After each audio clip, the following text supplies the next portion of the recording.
విద్యార్థులకు అందరికీ కూడా ఒకటే చెప్తా ఉన్నాం, సమస్య అనేది ఎక్కడొస్తుందో అక్కడే నిలబడి దాన్ని ధీటుగా ఎదుర్కోవాలి.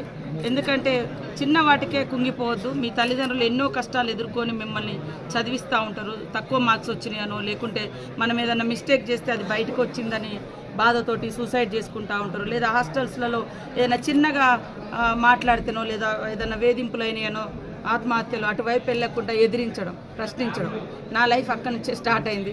మేము హాస్టల్లో ఉన్నప్పటి నుంచి ఈవెన్ 7th క్లాస్ స్టూడెంట్గా ఉన్నప్పటి నుంచి కూడా మేము అంటే పోరాట బాట పట్టినాం, ప్రశ్నించినాం, నిలదీసినాం. మాకు అప్పుడు ఇంత ఎడ్యుకేషను, ఇంత సొసైటీతో సంబంధాలు ఏం లేవు. కానీ మాకు అన్యాయం అనిపించింది, మేము ప్రశ్నించినాం.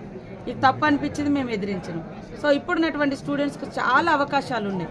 కాబట్టి ఒకసారి ఎప్పుడు కూడా వాళ్ళకి అలాంటి ఆలోచనప్పుడు మహనీయుల యొక్క చరిత్ర, కష్టాల నుంచే ఇప్పుడు చరిత్రలో ఉన్న మహనీయులందరూ కూడా ఇవాళ అనేక కష్టాలు, అంబేద్కర్ లాంటి వాళ్ళు కనీసం స్కూళ్ళల్లో కూడా రాకుండా బయట ఇక్కడ స్కూల్లో చెప్తుంటే బయట విని నేర్చుకుని ఒక ప్రపంచానికి ఆదర్శవంతమైనటువంటి అద్భుతమైన రాజ్యాంగాన్ని రచించగలిగినటువంటి గొప్ప మేధావి ఏంటంటే ఆయన తరగతి గదుల్లోనే కూర్చోలేదు అసలు.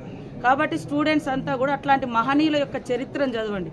దయచేసి ఆత్మహత్యల వైపు పోవద్దు. సేమ్ టైంలో లైఫ్ను వ్యసనాల వైపు కూడా తీసుకెళ్ళొద్దు అని నేను వారిని కోరుతాను. ఓకే.